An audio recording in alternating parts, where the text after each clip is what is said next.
Welcome, everybody. My name is Mary Cole, and with me I have Kate McKean from the Do Howard it. Moorheim Agency. Fantastic. And we are here to talk about everything publishing with a special eye toward Right Through It, your new book that is coming out on June 10th. Congratulations, by the way. Thank you. I'm excited. It makes me want to hug it. It also supports your wonderful Substack, Agents and Books, which is kind of an amalgamation of querying advice and hot takes on the publishing industry, all of that. You just have tons of amazing things to say. And one of the things I love about this book is that it is ferociously human and doesn't hold back and is just realistic. I really try to do that because I don't think there's anything else that's better to do. Like, and I can't be like, this is the one book you'll ever need to blah blah blah. I'm like, no, that's not true. This is a resource. I hope it helps you. My Yeah. point was to help.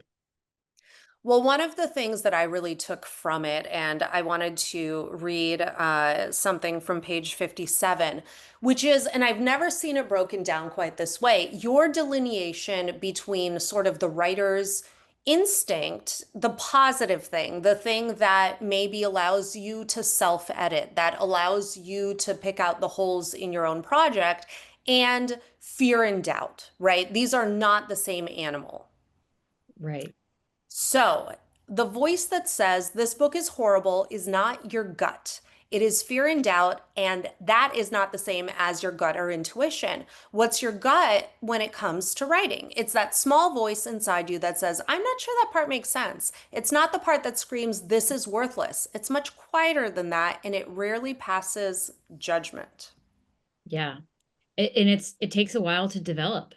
Um, and that, I mean, that's true about all writing, I guess, but you have to be able to sit with yourself and sit in that really uncomfortable position of being like, what do I think? What's really going on here? And be like, your gut is the one that says you're like reading chapter 2 and you're like, it's a little slow. Is this a little slow? And you like sit and think about it for a second and like come back to it another day, maybe. So you still feel that way. That's intuition that you grow. And the voice that's very loud says, you're horrible. They'll never work in this town again. Like, blah, blah, blah. Like, that is fear and doubt. It's the same thing that says everybody hates you or everybody's mad at you. The same voice that says everybody's mad at you, that's not your intuition. That's anxiety. So, it's this idea of your writer's intuition and your judgment and kind of your fear monger, right? And I don't think that because sometimes I have anxiety, right? As a human living in today's whatever. And I sometimes have a really hard time differentiating, like I'm about to get on a plane, I feel nervous. Is that a premonition of doom, or is it just garden variety anxiety, right? And so I've never seen anybody kind of dissect it quite the way you did. Thank you. I, you know, I have to worry. I have to try to not be so practical that I discount people's like real fears or intuitions or things like Sure. that. But it's like you can worry about the plane, but it's not going to keep it in the air. It's like, Whoa, whoa, whoa, madam. I don't know if you know this, but I can keep a plane, an entire plane aloft through the sheer force of my panic. okay, I only want to fly with you. Like, we have to Fantastic. come together at all times. I just don't know what it is about my personality that does that, or maybe I don't know, but it's just maybe it's a self-protection thing because if I don't say that, then maybe I'll spiral off into nowhere. And but with when it with it's in regards to writing, it's like Yeah. you're going to have a feeling about it, and I'm going to have a feeling, and somebody else. And there's not one feeling that's going to go with any of your writing. There's not one sentence that is the sentence that works in a place. And so you have to go with yourself first because you're the writer, like it's your book. And then you want to put yourself in the reader's shoes to be like, okay, but you didn't actually tell us why the narrator needs to go up the mountain. So make sure you do that, and then how they feel about it is the reader's going to feel whatever they feel about it. So you just have to do your best. So there isn't just one answer anyway. Yeah. So worrying about the one answer also doesn't help. Yeah. Um, that's a really interesting point about getting and receiving feedback. Writers get feedback from beta readers, critique partners, agents, eventually their editors. Maybe some of that feedback is going to be weighed a little bit more heavily, especially on the kind of publishing Mhm. acquisition side. But how do you recommend that your clients sift through feedback and kind of metabolize it? Yeah, especially, what if when we go on submission. So if I sent out a bunch of the book to a bunch of editors, and if it doesn't sell, sometimes we'll get feedback from the editors, and it'll maybe 10 or 15 or 20 emails, and none of them will say the same thing. Hmm. And none of them will be like, here's a 5-point plan on the way to make your book better or whatever. Editors are not giving you that feedback when they haven't bought your book. And so you we I tell my clients to say, let's take the top notes. If we have a couple of people who said something about the pacing or something like Hmm. that, then let's look at that and be like, is there something we didn't see? Because me and my client might have been like, oh, we read this in 2 seconds because we thought it was great, but other people didn't. So I like to look at the top line stuff and not be like that one person said that it should be set in Paris and not Amsterdam. And you're like, okay, okay. Well, why? Why? That's just what one person thought. So I use the shruggy emoji guy a lot Yes. in my Yes. everyday life at all times. And there was a point at which I thought I was going to get a tattoo of it. I was going to put it on my arm because I felt like everything in the whole entire world was like okay. And unfortunately, that's true. The longer I'm in writing and publishing, the more I think like, yeah, there's no one answer. There just isn't. So you do the best you can, and you're not going to get it right the first time, and that's okay because nobody does. But Yeah. I understand that that is easy for me to say 20 years in at a book deal, and I get it, and I would not have wanted to hear that advice at 25 or 15 or 35. So, Yeah. So, how do people soldier on? I mean, if everything's kind of a shrug and we're not getting our childhood wounds met in publishing, what is the point of the whole endeavor? yeah, that's the thing is that you can't get anything out of writing. The point is don't look at writing for this thing. I guess it's the go to therapy and do yoga or do whatever it is that will fulfill you or, work on yourself. But your writing is a thing you do and you can connect to it personally and viscerally. And it can be this thing in your life that is motivating or enriching, or an expression of your inner soul and all those things. That's great. That's you. That's for you. And so you can get that. You can give that to yourself. It can be whatever you want, but expecting other people to be like, yes, yes, you are doing that thing and you're the best. And here's your gold star. And blah blah blah and you're the smartest person that's not writing isn't going to give it to you no one I was talking to a friend this weekend and we were talking about celebrities and we live in New York City so we see them whatever and one of my friends works frequently with celebrities and he was like when you meet your hero or you whatever they can't give you what you want. What you Mm-hmm. want is them to be like, I'm a cool person and so are you, Yes. there no celebrity you see for 6 months or 6 minutes is going to be like, yep, you're as special as me. And publishing isn't going to do that either. Yeah. So get it somewhere else. like that go to therapy. That's probably what's going to happen. And then when that means when you're working, then you're just working. You're working, you're writing. It's not there to fill a hole. It's a thing you do for fun or profit. I don't know. Maybe one day you will profit from it. Maybe you won't. And if you're trying to make a living that way, that's very, very hard. And you're not doing it wrong if you can't make a living that way. I can't live off that book. I don't live off that book. Not a chance. Yeah. So how do you counsel some of your clients when they are trying to pick through projects? Yeah. I feel like finding the thing that might be marketable is also a beautiful expression of your soul or an entertaining beach read or whatever. I'm guessing that your clients come to you with kind of a slate of things that they might be interested in sometimes. How do you pick through it and can writers see some of their work in the way that you might?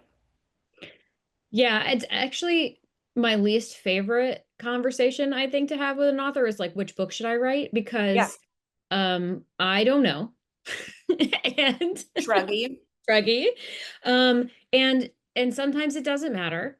And sometimes it's the one you want to write. And so I don't actually say this to my clients. Sorry, clients, wherever you are, if you're listening. Um, where I don't want them to be like, pick from the platter of my book ideas. But I might be like, okay, well, your last book was like this. Readers might really like it if you went here. Or, we struck out with a kid's book. Are you sure you want to go back to that? Well, it's a conversation individually with the person, obviously. Um, but if they've got a couple ideas and we're sorting through them, the one that makes me go, "Oh," is is the one. Like, or the one that the author can't stop talking about or fiddling with, because Hmm. that passion is the grist. It's not the okay, this is the vampire one and this is the werewolf one, and the vampires are more popular than werewolves right now.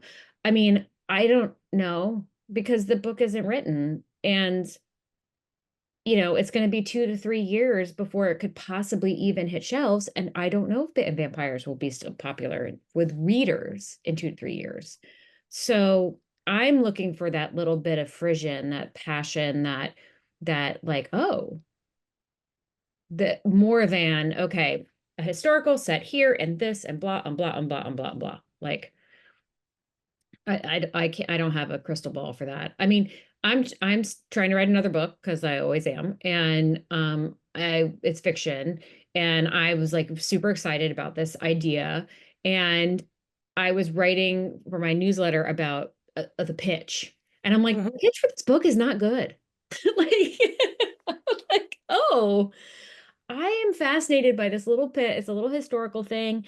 I'm fascinated by this little thing, but only I'm interested in it. And so when I try to tell other people about it, I lose it. And so I'm going to go back and figure out how I can make it more interesting to people than just me. Yeah. I grill everybody with this question, and you probably have a perfect answer for it, but how do you define high concept? Oh, um, gosh. We need a screenshot of us, like Like, women in thought. I think that high concept is something that is really easy to pitch. And I think that Mhm. that's contradictory because um if I'm like, oh, I wrote a workplace romance, that's not high concept. There's 1,000 of those, a billion of those, and that's fine. But if I'm gonna say it's a workplace romance on the moon, that's the thing that makes it a little unexpected. And in just those few words, you can paint the world with just a drop. And you're like, workplace, moon, great. The details will come out in the book, but it gives the listener, the reader, a little snapshot of just like Mhm. where they can put their book, or where the book will take place, or what it's about. I think that's the best answer I can come up with without literally writing a thesis on it, because I think you Yeah. could. Um, Yeah. but it's tough. I mean, it's tough to write something high concept. So when you talk about your book, obviously haven't read it, it might not even exist fully formed yet. Yeah. But if it's just you saying, Here's my little weird thing that I'm interested in. And let's say the writing craft is there and it's well done and the characters are very well developed. You've thought about stakes, you've thought about pacing. There is a plot. Like, let's say all of the stuff is working. What do you, as an agent, what do you say to a writer who may not have something high concept necessarily, but where the passion is evident? Is that ever enough to sell a book, a Yeah. novel, let's say? Yeah, I don't think the only thing that sells right now is high concept. I think that you can describe a lot of things that are low concept in a way that is enticing and interesting and makes the reader want to go grabby on it. High concept is flashy Hmm. and kind of does a lot of the work, the pitch for you because you're like on the moon. It's like, oh, okay, great, surprise. Um, but it's not the only way to talk about a book. And if I have something that I would say is quiet, maybe that's the opposite Yeah. of my concept is quiet. I mean, quiet is tough. I wrote a novel that did not sell. We sent it out in 2020. That's not why it didn't sell. It didn't sell because it was quiet. And Yeah. one of the clues to me in hindsight of how it was quiet is that when I pitched it, I was like, oh, it's a story about this and the woman and the Brooklyn and the kids and the blah, blah, blah, blah, blah, blah. And it was like I had to go on and explain this whole thing before anybody understood what it was. And that's because it wasn't like distilled enough. And if you find that you like have to explain your book with 800 words, even just in a conversation, then it's probably like not distilled enough. Hmm. You haven't hit the nail on the head of what that pitch is. And so when I'm struggling that either myself or with my clients, I try to figure out what the reader wants. What does the Hmm. reader want out of this experience? What is the reader going to use to tell their friend to get them to read the book? Because even a quiet, beautiful literary novel, there's a thing in it that you do that's just like, you guys, okay, the Hmm. writing is so good. It's like, what is that one little thing? And then I want to spoon feed that to editors and just be like, this book will knock your socks off and you will want to press it into the hands of people. And it kind of does. Yeah, I'm not leading with oh, it's about this thing on the moon. And so if I can't find any of those things, then we have to go back to the drawing board because it's like, I got no pitch. And usually that doesn't happen after we get to the point of where we're about to send it out, you know. Yeah. Uh, but if I can't think of my pitch, like the writer as the writer, I want to turn it around and look at it as the reader. What does the Hmm. reader doesn't care about your book? They don't even care. They really don't. Nobody cares about your book, but you do. Yeah. Do you think when should a writer start thinking along those lines? You were saying vampires and the market and what the market's going to be doing in 3 years. We have a lot of people find success, especially in the indie space, by looking at the market and writing directly to market. You're saying think about the reader, what the reader might want. Do you think, a part of how novelists specifically can be successful, or is looking outwardly detrimental to the creative process, at least? If you're indie, you can play to the market because you can get it out there fast. You Hmm. know, if you can write it and publish it in 4 months, then you can play to the market, but you can't do that in traditional publishing. They are not going to what we call crash your book just Yeah. because you wrote a vampire book and vampires are hot now. So we need to get it as fast as possible to capitalize. It's not going to happen. It is incredibly taxing on everybody in the system to put a book out very quickly, including the author. It's like Yeah. you might have one day to look at your entire book for the copy edits. You really have fun. Have fun reading your book in 8 hours straight. But so if you're indie, great, do it. I Yeah. think it is hard if you are going traditional because there's that lag. If you're starting today on a vampire novel because everything is vampires right now, Well, you've got to write the book, you've got to edit the book, you got to find an agent, you got to get blah blah blah. It's going to take you a couple years, and then we might not have vampires. So then that's why I encourage writers to do the thing that they're passionate about, because you might meet up with the market. Hmm. And if you don't, it that's a thing that could happen. And we don't have any control over that. And it's just because we have capitalism. And Yeah. I can't fight that beast, unfortunately. How do you counsel writers to get a deeper understanding of what their specific readership might be interested in? I have no idea. Like, I guess, the only thing I could think of is like, well, you have to talk to your reader.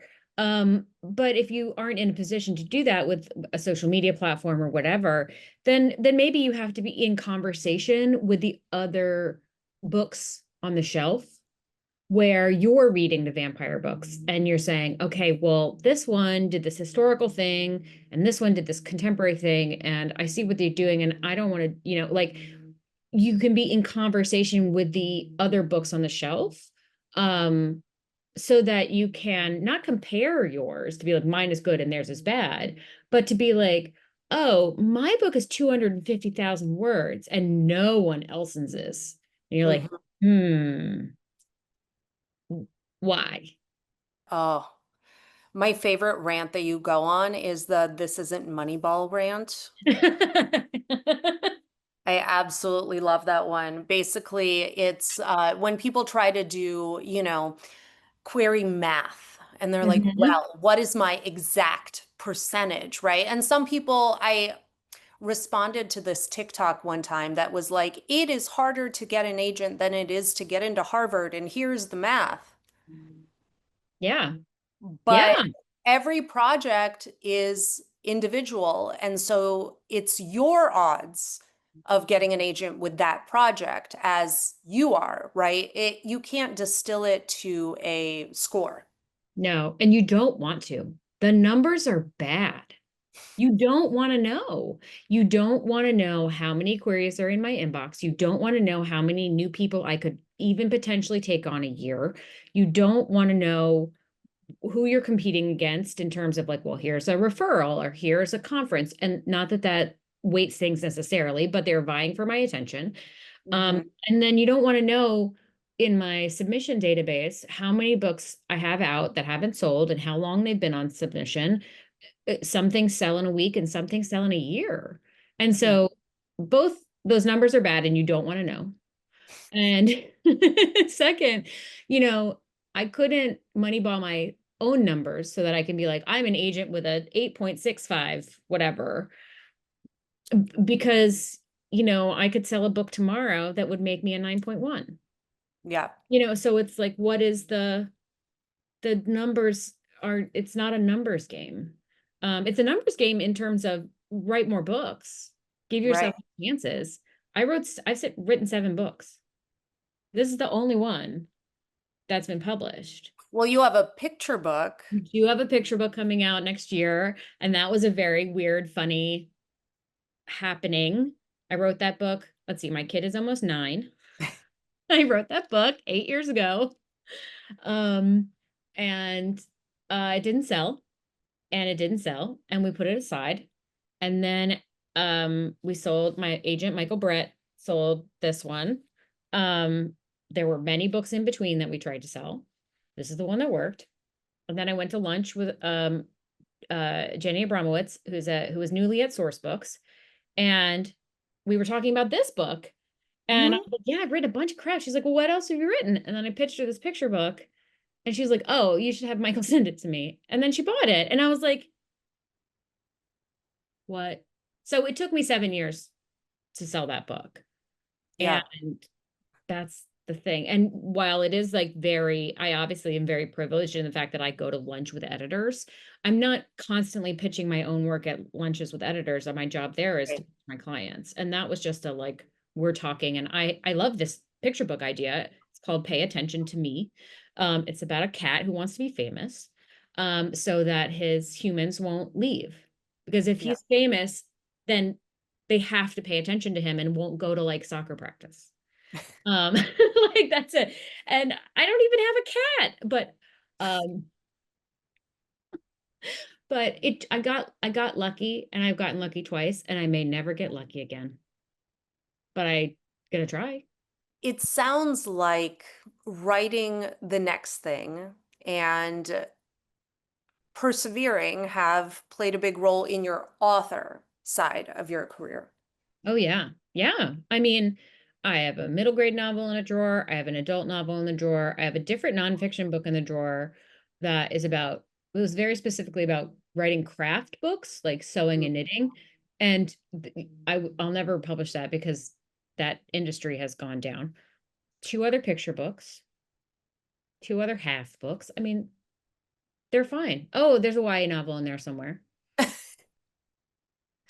Yeah. I don't think you could have lived through the YA heyday of like the aughts or the Mhm. 2010s or whatever the flashy name is without hopping on the YA bandwagon. Yep. There's a 20th anniversary edition of Twilight coming out. I'm so sad I know. about that. Let me go. But it sounds like one of the things that nobody wants to talk about, nobody wants to hear, is that even agents get rejected, and not everything that you pitch, it's not like you're a silver bullet. Talk to me a little bit more about that and how you contextualize it for clients who are like, well, obviously the next thing that happens is we're going to go out on submission and we're going to sell. We're gonna give it a shot. Like that's what I say because I can't make an editor buy a book. I cannot force them to do it. I don't control their budget. I don't control their list. I am one of hundreds of agents that might be emailing them. All I can do is give it a shot. And like I don't take that lightly, of course, because it's a lot of work and I cannot physically as an agent send out 45 books a month. Right. Like to like maximize my salary or my commission because it takes a lot of work to send out Hmm. and it takes a lot of following up and I can't and also I'm only as an agent only as good as my last submission. So if I'm just throwing things against the wall, Yeah. editors are going to be like, ugh, another one from Kate, you know. Yeah.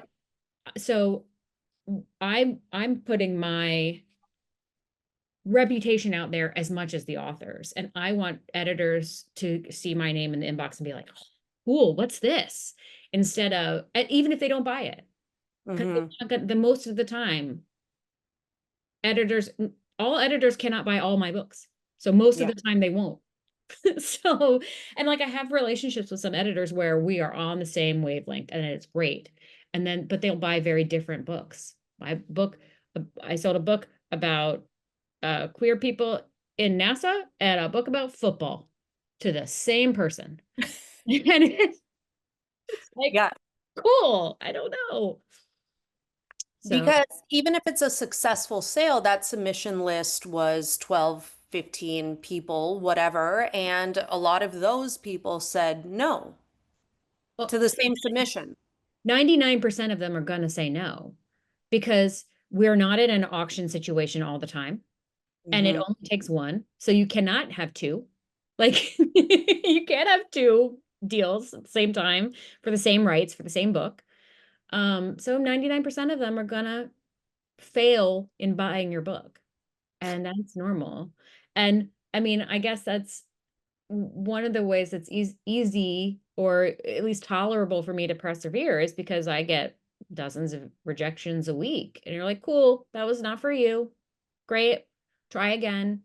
You know, maybe an editor and I will have like a Zoom or a coffee or a lunch and be like, oh, you like super, super dark things? Oh, cool. I thought you just like medium dark things. All right, I'll save this one for your colleague and I'll send you my next one that's super dark, and you balance it out. But them saying no is not, wow, you suck. Yeah. And there was definitely a point when my adult novel didn't sell, which was the book we sent out right before this one. And it had been a string of rejections. And I was like, wow. maybe I suck. Like maybe I am not going to be a successfully published writer. And I had to sit with that. It was like a gut punch. And I was like, wow. And the only thing I could do in that case was keep trying because I was like, that's not satisfactory to me. Um, and either I can improve myself or I can keep trying because it isn't necessarily that I suck. Maybe I'm not winning any Pulitzers, that's fine. But like I can believe I suck and never write again. Cool. That's me.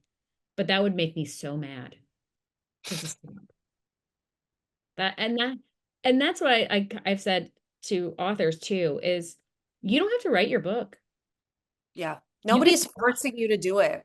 you can stop. And if that gives you like a flood of relief, then don't write that book or don't write at all. Go do something else. But if that makes you mad, be like, screw you. I am going to write it. And that's how you know to keep going. I'm one of those, you and I may have some things in common because I'm a very spite-based animal. Just Mm. ask my husband. I think it's the best motivator, best motivator. So Mhm. I would also get very angry, like I'm, huh. Um, Mhm. I have a question here. So would it be fair to say that if you don't sell it the first go around, wait a few years and try again?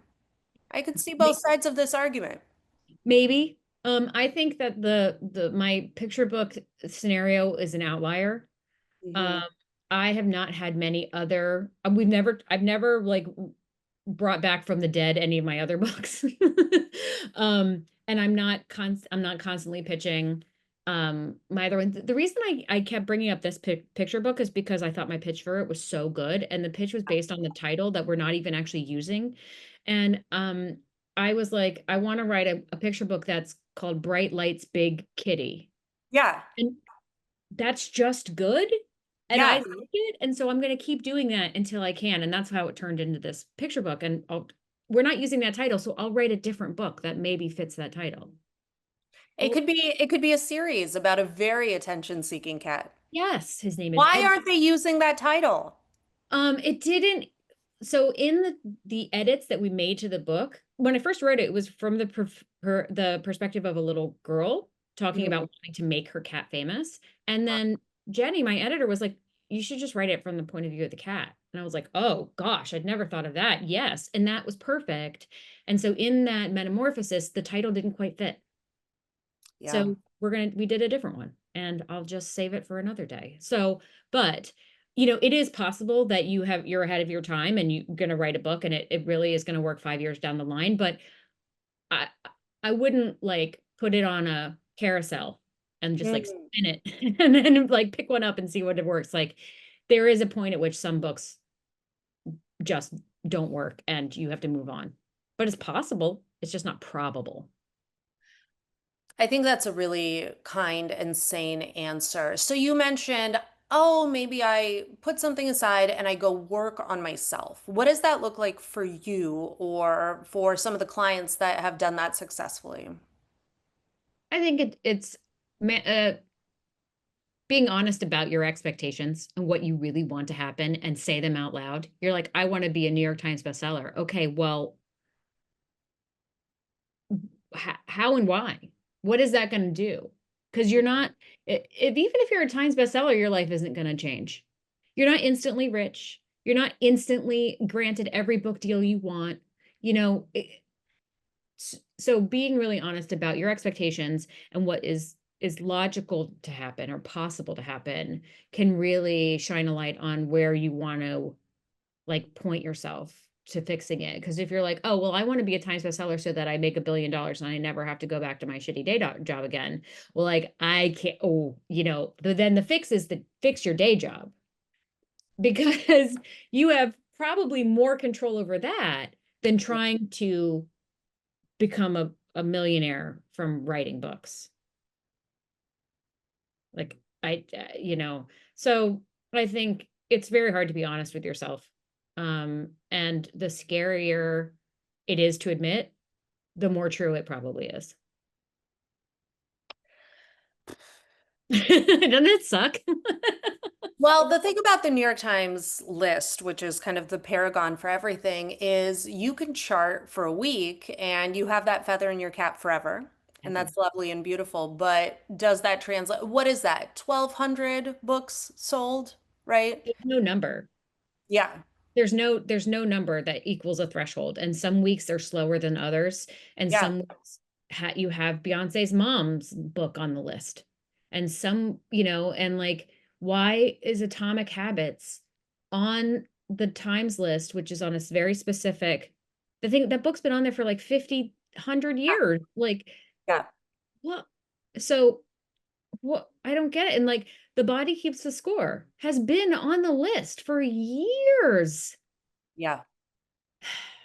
That's my real indicator. Like we will be healed as a country when that book is not on the New York Times bestseller list When anymore. every last person that hasn't yet read it just buckles and then we can move on. I don't even think it's reading it. I think it's buying it.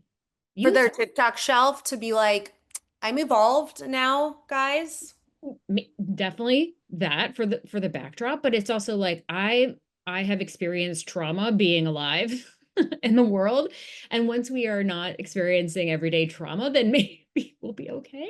I don't know. Then I think it's going to be on there for quite a while. Going to be there for a long time, and I I have a lot of thoughts about the list, and there's a lot of stuff people don't know about the list and how like you can't reverse engineer it.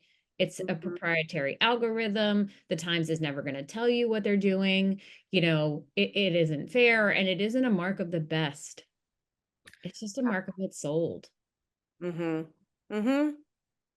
So But if you actually, so I think the more accurate daydream would then be, I want to hit the New York Times bestseller list, but then I want to stay on the New York Times bestseller list for 100 weeks because that's where the money piece. So it's not like you hit it once, you get $1 billion. You know, the yeah, publishing yeah, clearinghouse, publishers there's no big clearinghouse check. check. Yeah. Yeah, I mean, yes, I also too would like to be on the New York Times bestseller list for 100 weeks, please. That would be yeah, great. But like again, I don't even think that that's a good goal because mm, you can't control it. And yeah. also, there's a lot of talk about like, okay, well, publishers don't market, blah blah blah. I don't know. My publicist and marketing team are working overtime, and I love them, and they're the best. Thank you, Kara and Fran. But like it is true there are not enough marketing dollars out there, and it is true that publishers can choose books to really Yeah. throw their weight behind, but they're not like they're not sitting here like, okay, what's the one book we care the most about this season to buy our way onto the list. Like it isn't that one to one. There's often a lead title or a big book, and it does get a lot of momentum, but the outcome is not guaranteed. Well, that's what you were saying about Beyonce's mom, because that was also a prominent book club pick. And a lot of writers are like, she doesn't need Oprah's help. She's Beyonce's mom. Or Emily Henry getting picked for the Yeah. Reese's left. You're like, cool. Thanks, Reese. You know? That Emily Henry was really struggling until you came along. Yeah. Or like Taylor Jenkins Reid's. Did I get her name right? Yeah. Jenkins. Atmosphere. Yeah. Oh, I can't wait to read this book. Like, I cannot wait. That book was made in I, a lab. I I, just read it. When you said an office romance on Mars, I was like, yeah. atmosphere. Yeah. I can't wait. I cannot wait. But like, didn't she just get a book deal that was like 8 books for $8 million each or something? And I was I like, think it was only 5 books for $8 million each, but whoa. And like, I don't begrudge her that, and I don't yeah, blame publishers because that person is minting money good for everybody. yeah, But that's just like, but it's also that's not on my radar. I want yeah. the feeling I've been having lately is like I have the picture book coming up, and that's been really exciting. And we were just finalizing the cover today, and I'm doing all these things. Aw. And as this as as this is going to debut and be in its own like real done life, I'm like, oh, I can't wait to do it again. I want to do it again. Like, ooh, I like this. I want to do it again. And Yeah. so, like, that's my goal, not I got to do it bigger or better than that. I just want to do it again. Like the number doesn't always go up. Yeah. And that's something that we're hearing, maybe 10, 15 years ago when I was agenting, you were already established. It used to be that every single title, so first of all, an option book mattered and it was job security, right? And then you'd maybe get X amount and then 10,000 more for your next book. And then you would kind of grow organically. And it almost seems like in today's publishing landscape, you are forced to prove yourself with every subsequent book rather than it being a sure thing. Oh yeah.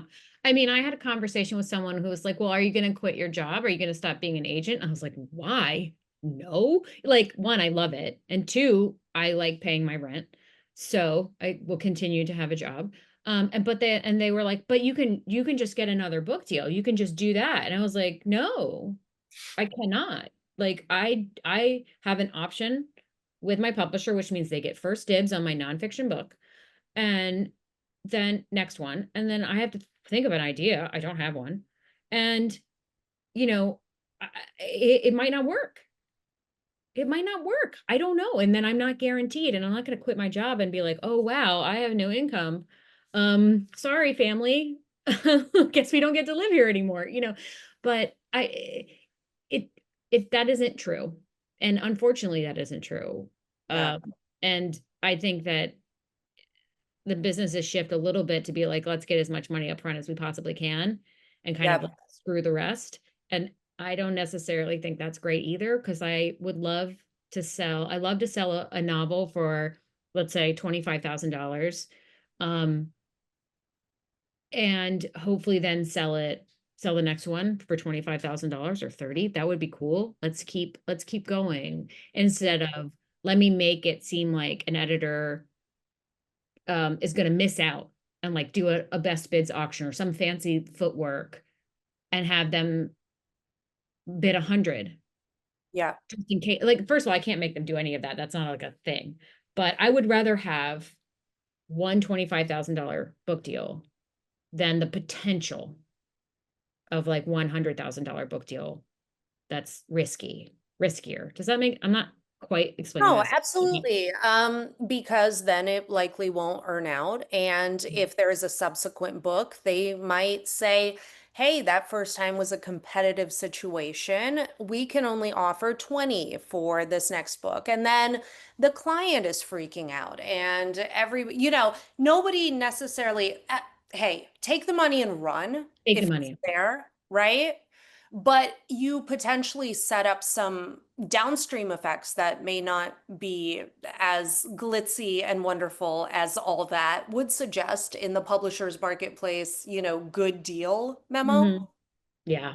Yeah. And the other thing is that like I can't go into a submission and be like, "Hey, listen, we'll take just like $10,000 for this, just buy it." Like, no. No. I have always fantasized about, if I have somebody on the hook being like, I'll pay you. No. Yeah. Like, why don't we just do this? Like, Yeah. let's ride off into the sunset. Yeah, it's the ultimate magical thinking. Just let's just make a deal. And people try to do that to me too. They're like, "Well, I'll give you 30% commission." I'm like, "I can't do that." Like, I'm not set up that way. no. And I kind of can't do that and still be a member of the Association of American Literary Agents. Because it's tapped out, guys. It's 15%. You can't like 20 in some territories, 20%, Yes. blah, blah, blah, blah, For film. co-agents and Yeah. subrights, the But exception. like I can't negotiate that. Yeah. So that's not going to help you get my representation.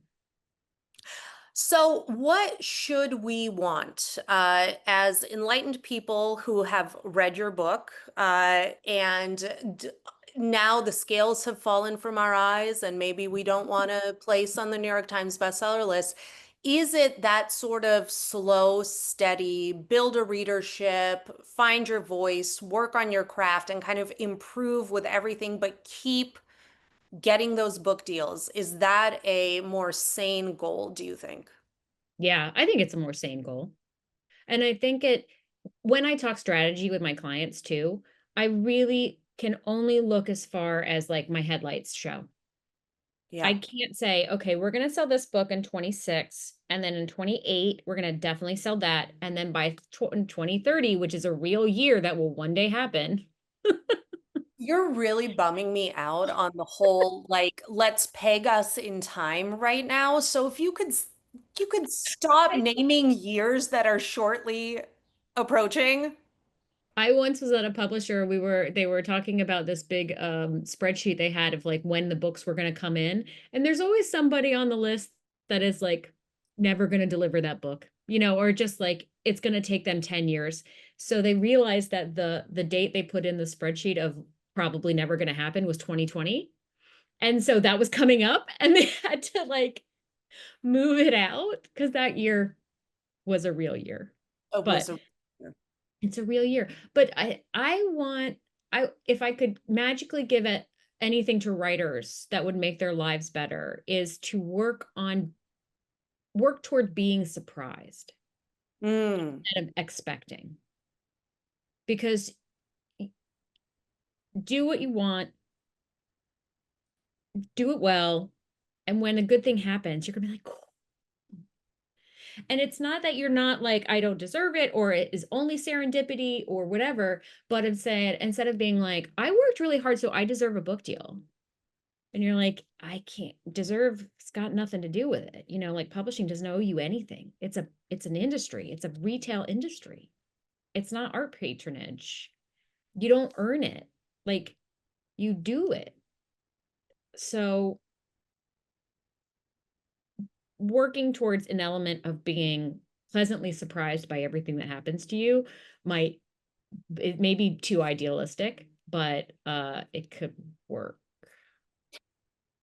I I think think. it's just, I think expectations are Mhm. huge, right? And I think having something a little bit more tempered, like what you're talking about, I mean, obviously not for me because my, like my goals for, no, but I think it's just the saner approach. And I keep saying sane because it's just like you could drive yourself absolutely crazy waiting for an agent to respond, waiting for an editor to respond if you get on submission.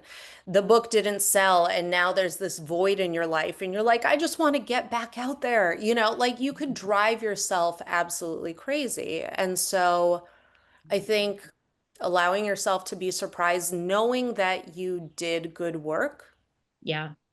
is maybe a better approach. Yeah. And even my expectations for this book, like I had plenty, I have plenty.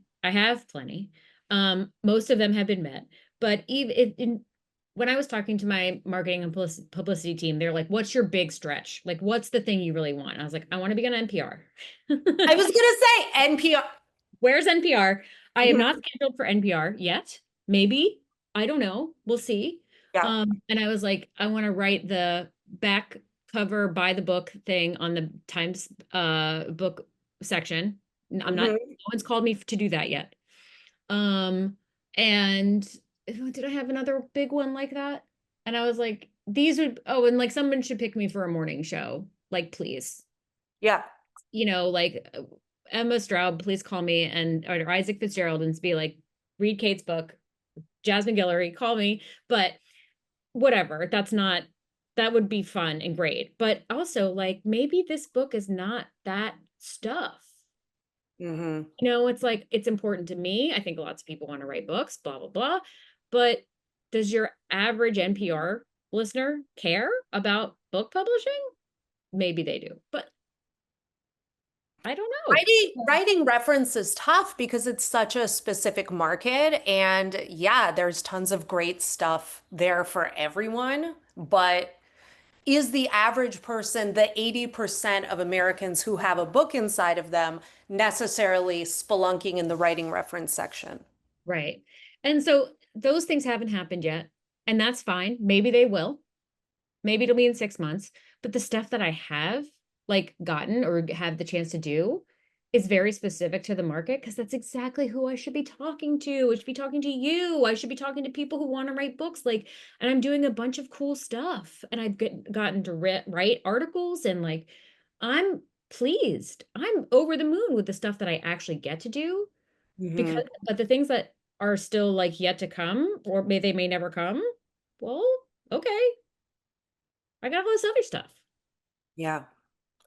So, as we wrap up, tell me a little bit about yourself as an agent. Are you, there was mention in your book of your inbox. So, optimistically speaking, when you get around to reviewing your queries, what are you looking for? Fill us in. How do people find you? Well, I take submissions through Query Tracker, Query Manager, Query Tracker. Manager? Yeah. And all my guidelines are there. It's pretty straightforward. I like to see a couple chapters. I want a query letter, like a real query letter that just tells me what happens in your book, because that's how we choose things to read. Not, I don't go to the store and say, I would like a book about faith. Well, okay, I could. Or trauma. Where's the trauma section, please? Like, no, I want a memoir. I want I want a cancer story, something. I don't know. I'm not gonna Yeah. go down that path.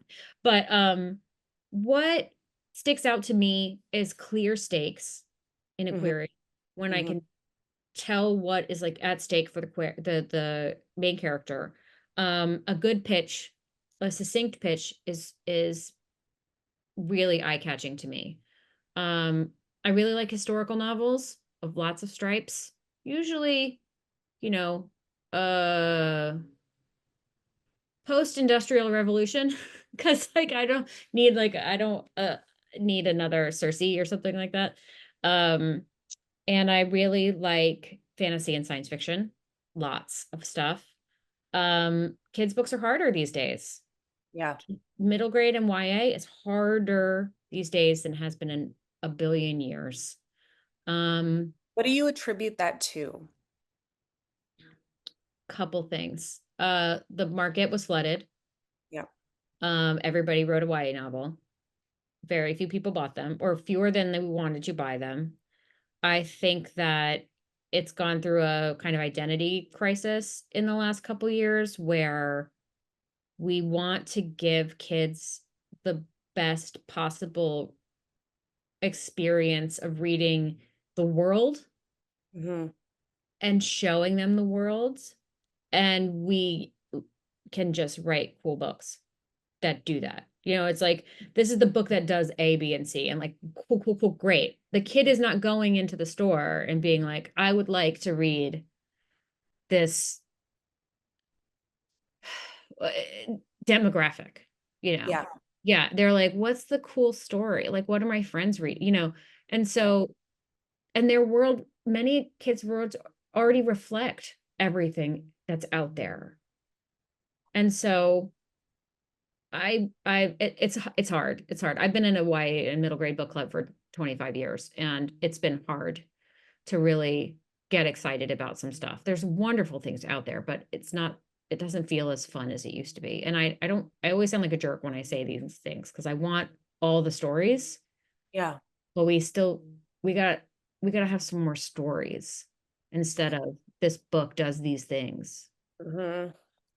Some of the box checking, the performative box checking, I think plays into it. The actual kind of back end of the YA space with some of the author dynamics and the toxicity and stuff, I feel like has also played a role, at least in the types of people that are getting excited about writing YA and what they feel like they can or should write. I feel like it's been sort of picked apart by a number of factors. Yeah.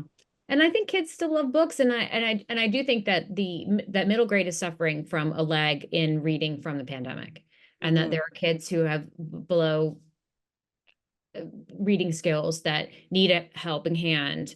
And graphic novels have really filled that void. And I think that's wonderful. And it's not like, okay, they need to get over reading graphic novels so they can read real books, like graphic novels are real books, but it is a little bit behind. And graphic novels are taking a lot of the air out of the room in a way. My kid really only wants to read graphic novels. I'm like, cool, great. I'll give you literally all of them.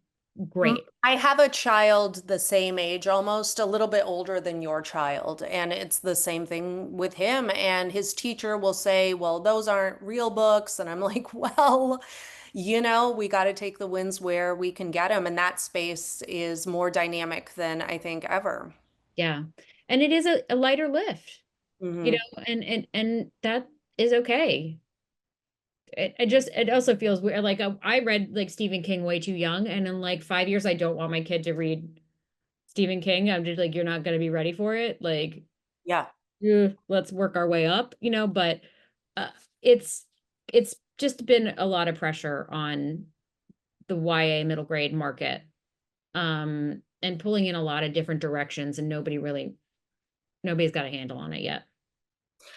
Yeah, I think that's really, really insightful because it has been going through an identity crisis and Hmm. there are a Yeah. number of factors. So anything else that you are especially looking for or especially looking to avoid with your list? I do not want any books about AI. Like no books using AI. Don't Hmm. use AI to write your books, please. Don't do it. And AI as a plot device, I don't want it. I don't want it. Maybe other people do, but I'm sick of hearing about it. It always seems to be one note. I Hmm. don't want it. You can send it to somebody else. It's fine. So, people will disagree with me. There will be a big bestseller that is this, that, the other, but I don't need to do it. Somebody else can. Yeah.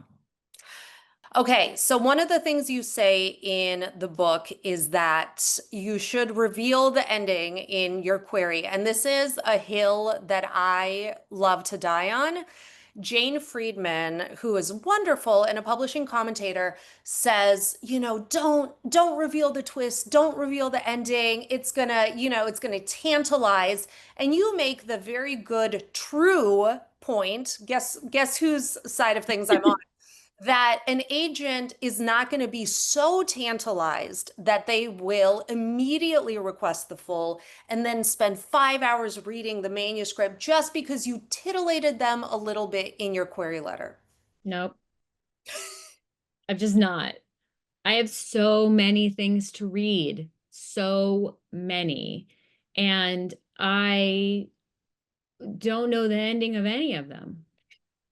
Like, I mean, well, in the query letter, if you're like, oh, and then the guy gets the girl, cool, cool, cool, great. Like, I'll forget by the Yep. time I get to the end of a requested submission. Yep. And that's fine. But in the query, I kind of want to know if you stick the landing. Like, does the ending justify the stakes? Do the stakes lead to the ending? And if they don't, then that is annoying and problematic. But it's like and if there's like a twist and your book hinges so much, the enjoyment of your book hinges so much on the twist, what's going to happen when like the media starts talking about it? Like Mhm. I think that people are a little better about like spoiler alert and things like that. That's fine, but I find that a book that is all twist is really unsatisfying because then Yeah. if you get spoiled, then it's not great. Like, okay, or if what if you saw it coming? It's just not that great. So I think that if the enjoyment of your book hinges completely on the outcome or the twist, then Mhm. you might need some other stuff in your book to enjoy. And I'm just gonna forget. Yeah.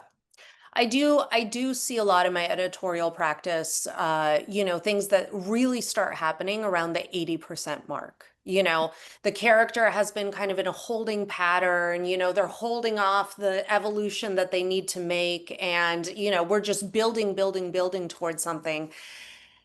You still have to make that 80% great before we get to that payoff, whether it's a twist, whether it's a character, breaking open finally, right? Mhm. Yeah. And then I think that's, one of the ways people address that is the inciting incident or like a big flashbang kind of active beginning because you're just like, wow, whoa, this is so exciting. It's gonna, oh, what else? And then a real trough until you get back to the other part. And like you might grab some people that way, and that's great, but you got to keep them going. That you have to do all the things all the time for the reader because the reader doesn't care. The Hmm. reader doesn't care how great your ending is if they don't get there. Yeah. No, that's very true. Thank you for agreeing with me. I That's need obviously the only reason I asked. I need to have like a debate with Jane and be like, let's go head to head.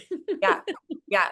No, I think I mean I understand where the advice comes from, but it comes at the sort of lack of understanding of what a slush pile looks like. Right. And another thing I wanted to say was that like the reader I am in the slush pile is not the reader I am on the page in these pages. Tell Like me more about that. I'm looking to see if I can sell a book. Hmm. I'm not looking to see if it's good. I'm not looking to see if it's bad. I'm not saying if you deserve it or that blah blah blah. I'm looking to see, can I sell this? And I think about how would I pitch this to an editor? How would I write about this? How would I talk about this? How can I distill this in a way that makes you want to go, ooh, I want to, and that is different than how you tell your friend why they should read the book you just loved. And I kind of have to do both of those things, but Hmm. the selling part is different than the enjoyment part. And I, it's not that I don't only represent books I enjoy. Like it's Yeah. not like these are books just for Kate. I don't sign up books that I hate that I think I could sell because then I have to work with them for 5 years. But that's Yeah. okay. Somebody else gets to do that. Like I'm not the only person in the world. So it's a balance, but I'm a different reader in the slush pile. I have a really naughty, intrusive thought, and I wanted to ask you about it. Does the actual story, as long as it hits its beats, the writing's great, enjoyable read, whatever, does it matter necessarily if you're able to pitch it? Let's say it's not one of those things that you hate, that is just a great pitch. But once it's over the hurdle of the pitch and everybody's sort of on board with this is the story, these are the tropes, maybe this is the genre, the category, whatever, does the actual manuscript itself matter as much? Like the stuff that's in them, like whether Yeah, the office is on yeah, the moon in, San Diego, like does it? No, sometimes the stuff of it doesn't matter. Then that's why you find yourself like reading a really fascinating book about mushrooms or something, because they made you interested in it. And like we all have our little ruts or our little, preferences. Like I love a historical novel set at the turn of the last century about a woman who's been told she can't do something and then she goes and does it. yeah. I don't care if it's World War One. I don't care if she's a dressmaker. I don't care if she's a librarian. I don't care if she's a, Typhoid Mary. Like I just want, well, Typhoid Mary would be different, but like She really wanted to keep cooking. she Okay. really She was a woman on a mission. she did not care. She didn't believe that she was Typhoid Mary. But it's like sometimes I want to read a book about a specific subject and I can Mhm. find that. And sometimes I want to read a genre or a trope or I'm surprised. Yeah. So that doesn't help anybody in like actually pitching their book. But that's okay because all of those things are all happening at the same time for me, and then in a different way for another agent, and then a different way for somebody else.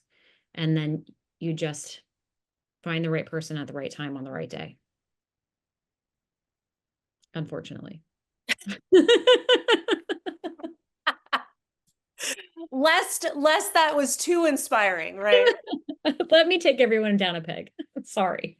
Well, thank you so much You. for joining us. What a wonderful, insightful conversation. I don't have my prop, but Right Through It by Kate McKean, coming out June 10th next week. Next week. Everybody set your expectations at I expect something to happen maybe, and long to be pleasantly surprised. I guarantee something will happen. I love it. Well, thank you so much for joining us. Thank you too. Have a good one.